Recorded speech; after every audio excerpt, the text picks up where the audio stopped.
Bonjour à tous et bienvenue dans cette nouvelle Open the Boîte. Aujourd'hui on ouvre Living Planet de Ludicali.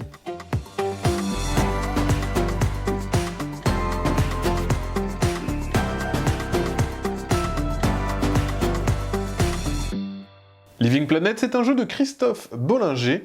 Dans ce jeu, nous allons jouer des explorateurs qui se retrouvent sur une planète qui, comme son nom l'indique, semble être vivante. Donc on va exploiter les ressources qu'on y trouve, notamment des champignons, du pétrole et des minerais un peu étranges.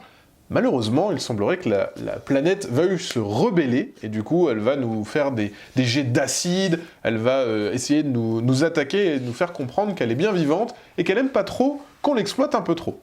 Donc c'est un jeu plutôt dodu, il y a pas mal de règles, pas mal de points de règles à connaître, etc.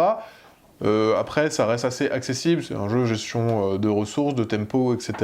Ça fonctionne plutôt bien, il y a un côté un petit peu marché, donc il va y avoir des cours au niveau des ressources qui valent plus ou moins de crédit. Donc voilà, il va falloir gérer tout ça.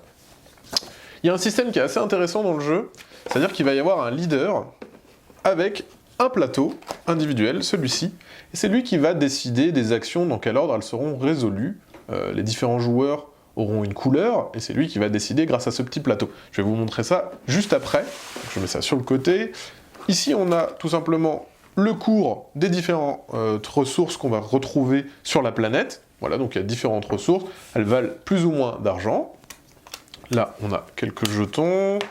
Le compteur de tours, qu'on place sur le côté, hop, juste ici, ça va être un marqueur de tours. Dès qu'on arrive à 12 tours, la partie se termine. À chaque fois, on va enlever une ressource, parce que oui, on va purger un petit peu la planète de ses ressources naturelles, et il y en aura de moins en moins, et on va le notifier sur ce plateau pour indiquer les tours qui passent. Ici, c'est les sous, c'est des crédits, des millions de crédits.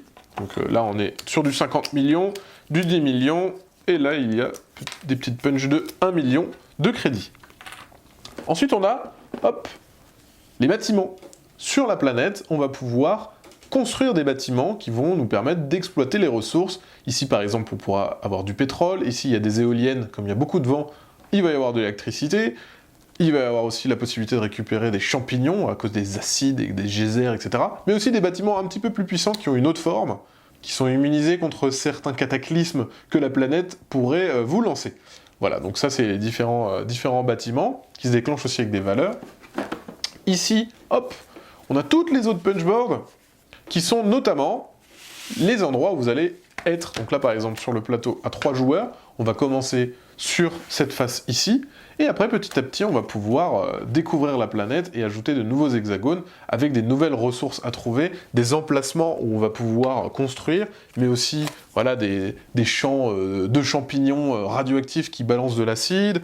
On va aussi avoir des endroits où il y a des secousses sismiques ou des tornades. Voilà, on peut le voir, il y a énormément de plateaux différents. Donc voilà, il y a plein de punchboards avec des plateaux différents.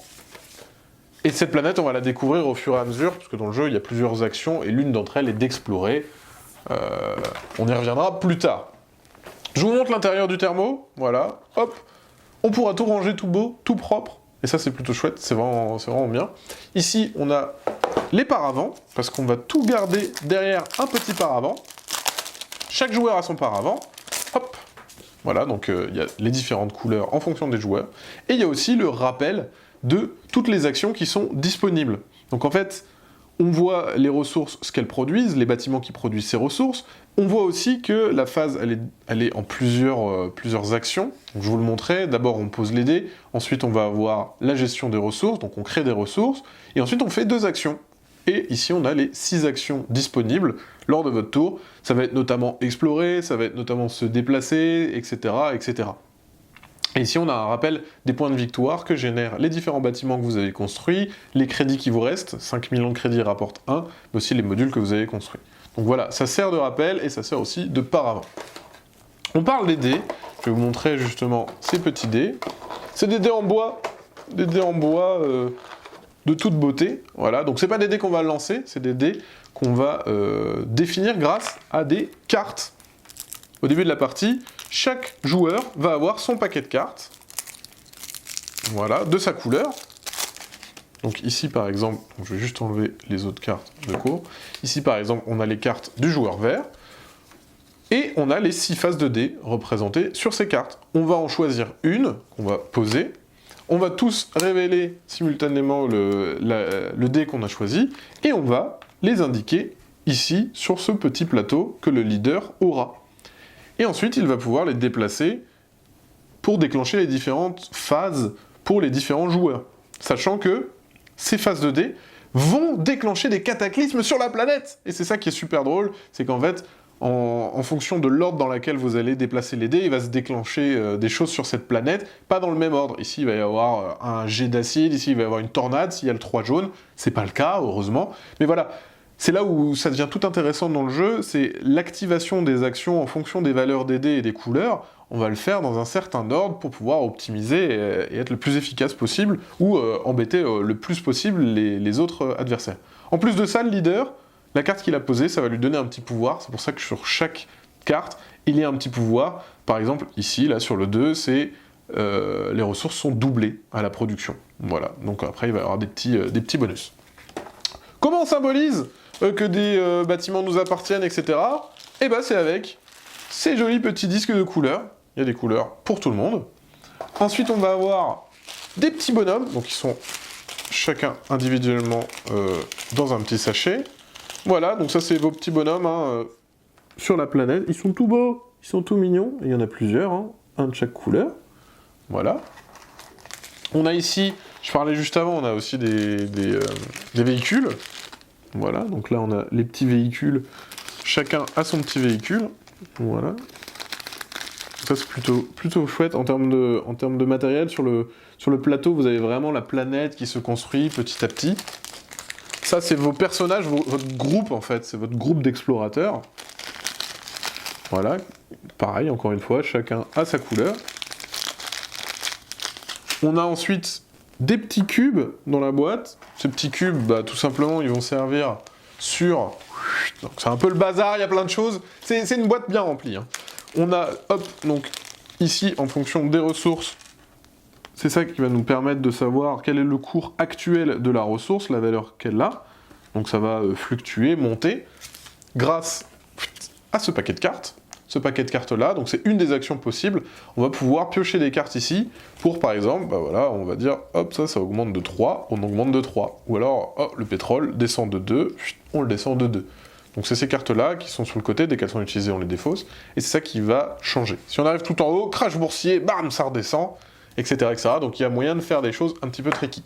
Et les ressources, bah on les a pas montrées, elles sont là aussi. Donc ici on a les petits minerais, ici on a l'énergie, je vais les sortir parce qu'elles sont vraiment de toute beauté. Hop. Ça pour le coup au niveau du matériel c'est vraiment sympa. Et vous voyez qu'il n'y en a vraiment pas beaucoup des ressources. Donc petit à petit on va les enlever, donc il y en aura vraiment de moins en moins, donc il va falloir, en fonction de la rareté des ressources, en fonction de la demande et en fonction du cours, ben voilà, ça va vraiment changer. Il y a juste quelques ressources qui seront toujours là, notamment les champignons, ça ne part pas, c'est toujours là. Du vent, il y en a toujours sur la planète, donc pas de souci, il y aura toujours de l'électricité. Mais après d'autres ressources vont, notamment donc les minerais, voilà, on va les faire disparaître petit à petit, et le pétrole aussi, on va les faire disparaître petit à petit, ça fait aussi le contour.